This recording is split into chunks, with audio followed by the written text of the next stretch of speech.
ఇశ్రాయేలీలు మొత్తం 12 గోత్రములు. ఒకసారి 12వ గోత్రమైనటువంటి బెన్యామీనుతో మిగిలిన ఇశ్రాయేలీలందరూ యుద్ధం చేయాల్సి వచ్చింది.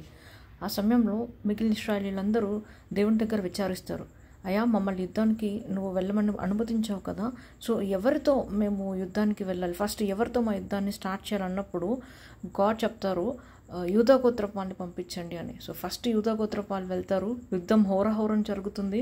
మొదటి రోజున దగ్గర 22,000 వరకు చనిపోయారు ఇశ్రాయేలీలు. సో రెండో రోజు మళ్ళీ వీళ్ళకి చాలా బాధేస్తుంది. మళ్ళీ దేవుని దగ్గర వీళ్ళు అడుగుతారు, అయ్యా మరి మమ్మల్ని యుద్ధానికి వెళ్ళమన్నావు కదా, మరి వెళ్ళాలా వద్దా అంటే దేవుడు అంటారు మీరు వెళ్ళండి అని చెప్తారు. సో రెండో రోజు కూడా యుద్ధానికి వెళ్తారు. అనుకోకుండా రెండో రోజు కూడా చాలామంది బెన్యామీలు చాలా వరకు ఇశ్రాయేలీల్ని చంపేశారు. ఇంకా మూడో రోజు చాలా బాధేసింది ఇశ్రాయేలీలకి. దేవుని దగ్గర మొరపెట్టారు విపరీతంగా. ఈసారి ఉపవాసం ఉండి దేవుని దగ్గర కన్నీళ్లతో ప్రార్థిస్తారు, అయ్యా మమ్మల్ని నువ్వు వెళ్ళమన్నావు కదా, మేము వెళ్ళాము, అయితే ఏంటి ఇలాగా మా వాళ్ళే చాలామంది చనిపోతున్నారు అంటే దేవుడు ఈసారి చెప్తారు, నేను మిమ్మల్ని మూడో రోజున వాళ్ళని మీకు అప్పగిస్తాను అని చెప్పేసి ఇంకా దేవుడి మీద భారం వేసి దేవుడి మాటకు లోబడి ఇశ్రాయేలీలందరూ యుద్ధానికి వెళ్తారు. అయితే దేవుడు ఆయన మాట ఇచ్చినట్టుగానే బెన్యామీనుల పైన ఘనమైన విజయాన్ని ఇశ్రాయేలీలకి దయచేస్తారు. అసలు యుద్ధానికి ఎందుకు వెళ్ళవలసి వచ్చిందంటే బెన్యామీనులు ఇశ్రాయేలీలకి అన్యాయం చేస్తారు. అందు నిమిత్తమే ఇశ్రాయేలీలు బెన్యామీనులతో మాట్లాడితే వాళ్ళు దానికి ఒప్పుకోకపోగా ఇశ్రాయేలీలతో యుద్ధానికి దిగుతారు. దీనికి ఆధారం న్యాయాధిపతులు 20వ అధ్యాయంలో ఉంది. అయితే ఇదంతా ఎందుకు చెప్పుకోవాల్సి వచ్చిందంటే మనం కూడా చాలాసార్లు చాలా విధాలుగా దేవునికి నచ్చినట్టుగానే దేవుని దగ్గర ఎంక్వైర్ చేస్తూ దేవునితో జీవిస్తూనే ఉంటాం. కానీ అనేక సార్లు చుట్టుపక్కల ప్రజలు మన చుట్టూ ఉన్న వాళ్ళు మనల్ని రకరకాల మాటలు అంటారు.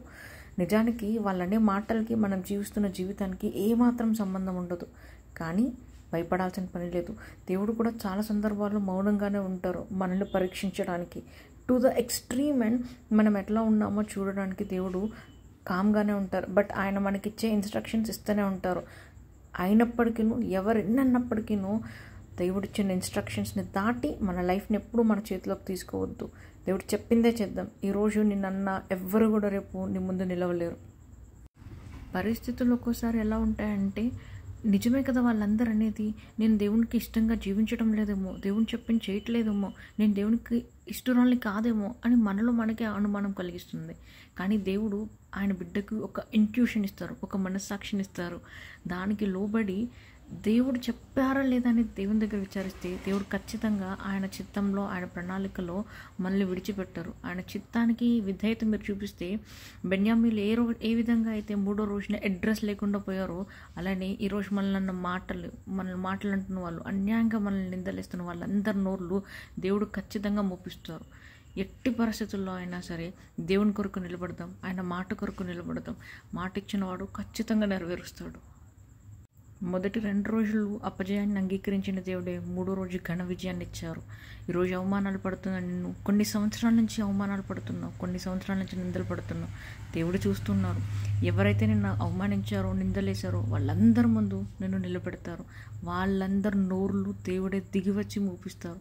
నమ్ము, దేవుని కొరకు సాక్షిగా జీవిద్దాం, చచ్చేంత వరకు జీవిద్దాం. దేవుడు అన్యాయస్తుడు కాదు.